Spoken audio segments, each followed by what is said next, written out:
پہلی آرٹیفیشل رین ہو گئی ہے اور ہم نے صبح جو پہلا مشن تھا اس میں 48 فلیئرز جو ہیں وہ فائر کیے کلاؤڈ سیڈنگ کے لیے، اور الحمدللہ ہمارا 1 روپیہ بھی نہیں لگا ہے، اور ہم شکر گزار ہیں یو اے ای گورنمنٹ کے کہ ان کی پوری ٹیم پچھلے 15 روز سے یہاں پہ بیٹھی ہوئی تھی اور انتظار کر رہی تھی، اور یہ ایکسپیریمنٹ کرنا کوئی آسان چیز نہیں تھی۔ لاہور کے تقریباً 10 علاقوں میں جو ہے وہ بارش آلریڈی ہو گئی ہے۔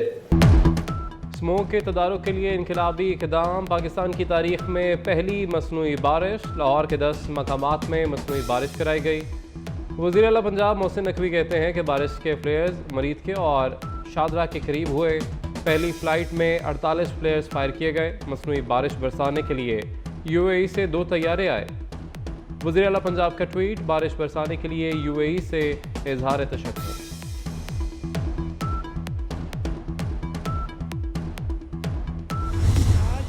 بارش برسائی تھی وہ کافی حد تک بہتر رہا، اگر اس طرح اور بارش ہوگا 1-2 دن میں بارش ہوگا تو ہو سکتا ہے کہ امکان ہے کہ موسم میں یہ بارش کی وجہ سے جو اسموگ کا ریشیو وہ کم ہو جائے۔ اس کی وجہ سے بیماریاں بھی ختم ہو گئی اور انشاءاللہ یہ بہت اچھا اقدام ہے، اس کو ہم بہت اچھا دیکھتے ہیں۔ بارش کے بعد بہت ہی وہ اسموگ کافی حد تک ختم ہوئی ہے۔ اسموگ چھٹ جائے گی، بیماریوں کا خاتمہ ہوگا، خشک سردی کے مضر اثرات سے محفوظ رہیں گے، شہری پر امید۔ وزیر اعلیٰ پنجاب محسن نقوی کے اقدام کو انقلابی قرار دے دیا، کہا وہ کام کر دکھایا جو ملک کی تاریخ میں پہلے کبھی نہ ہوا، مصنوعی بارش سے مرجھائے چہرے خوشی سے کھل اٹھے۔ ملک کے مختلف شہروں میں بادلوں کی رم جھم، کوئٹہ زیارت سمیت بلوچستان کے مختلف علاقوں میں بھی بادل برس پڑے، کان مہترزئی سمیت دیگر علاقوں اور گلیات میں برفباری، مری میں سفید گالوں کی برسات۔ ویکنڈ پر شہریوں کے مزے، برفباری کے ساتھ ٹھنڈی ہوائیں چلنے سے موسم مزید سرد۔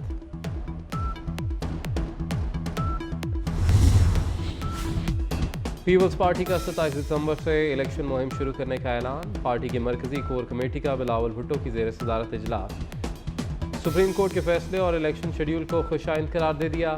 پیپلز پارٹی رہنماؤں کا کہنا ہے کہ بعض جماعتیں الیکشن سے فرار چاہتی ہیں، ہائی کورٹ میں پٹیشن دائر کر کے بہانے تلاش کیے گئے، عوام کو مہنگائی کے طوفان سے بچانے کی ضرورت ہے۔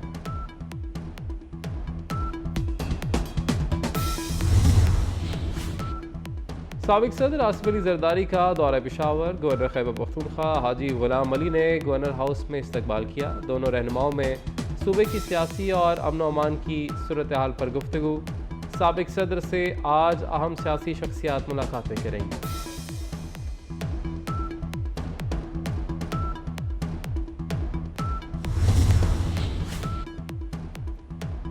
مسلم لیگ نون کی انتخابی تیاریاں تیز، پارلیمانی بورڈ کے 11ویں اجلاس میں امیدواروں کو ٹکٹیں دینے کی حتمی تجاویز پر غور۔ بہاولپور ڈویژن کے امیدواروں کے انٹرویوز مکمل، 8 فروری کو ہونے والا الیکشن عوام کی زندگیوں میں بہتری لائے گا، نواز شریف کا خطاب۔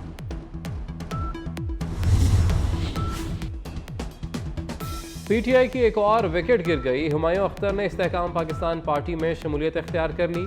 9 مئی کے واقعات کی مذمت، جہانگیر ترین اور علیم خان کے شانہ بشانہ چلنے کے عزم کا اظہار، کہا ملک مہنگائی اور غربت میں پستا جا رہا ہے۔ جہانگیر ترین کہتے ہیں ایڈجسٹمنٹ اور میل ملاپ سیاست کا حصہ ہوتا ہے۔ علیم خان بولے کہ ہمایوں اختر آئی پی پی کو مضبوط کریں گے۔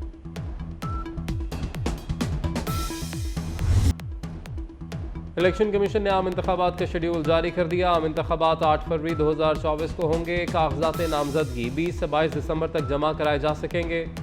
امیدواروں کو انتخابی نشان 13 جنوری کو الاٹ کیا جائے گا۔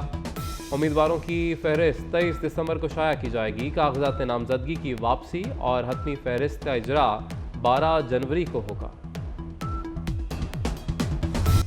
سپریم کورٹ کا حکم واضح تھا، کوئی جمہوری عمل میں خلل نہیں ڈالے گا۔ لاہور ہائی کورٹ نے بیک جنبش قلم انتخابی عمل کو ڈیریل کیا۔ سپریم کورٹ کا لاہور ہائی کورٹ کے آر او سے متعلق سماعت کا تحریری حکم جاری۔ فیصلے میں کہا کہ لاہور ہائی کورٹ کا فیصلہ معطل کیا جاتا ہے۔ آر او سے متعلق ہائی کورٹ مزید کارروائی نہیں کر سکتی۔ درخواست گزار عمیر نیازی بظاہر جمہوری عمل ڈیریل کرنے کی کوشش کے مرتکب ہوئے۔ وفاقی حکومت، اٹارنی جنرل، صوبائی ایڈوکیٹ جنرلز اور عمیر نیازی کو نوٹس۔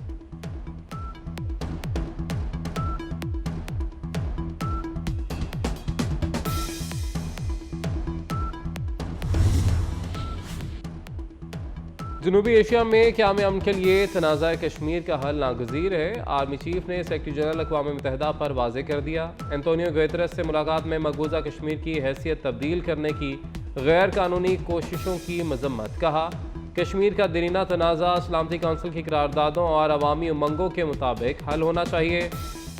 سپہ سالار کا مسئلہ فلسطین پر پاکستانی موقف کا اعادہ. کہتے ہیں فلسطینیوں کو بے دردی سے نشانہ بنایا جا رہا ہے.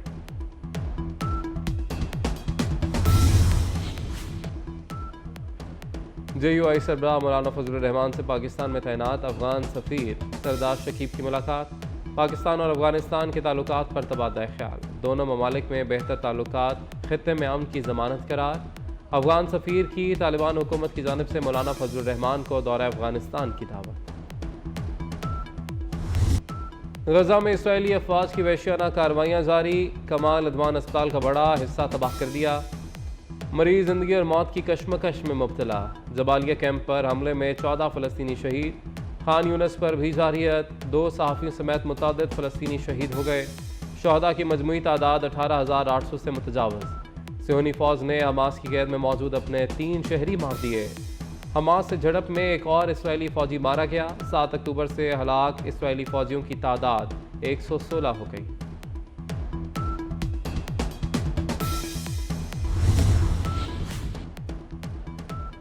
اسرائیل کی قطر سے مذاکرات کرانے کی درخواست. غزہ میں جنگ بندی کے لیے مذاکرات دوبارہ شروع. جنگ بندی کے لیے سفارتی کوششیں جاری ہیں. قطر کی تصدیق. غزہ فلسطینی ریاست کا اہم حصہ ہے. اسے تنہا کرنے یا فلسطین سے علیحدہ کرنے کی کوشش قابل قبول نہیں ہوگی. فلسطینی صدر محمود عباس نے امریکی مشیر قومی سلامتی جیک سلیوان پر واضح کر دیا.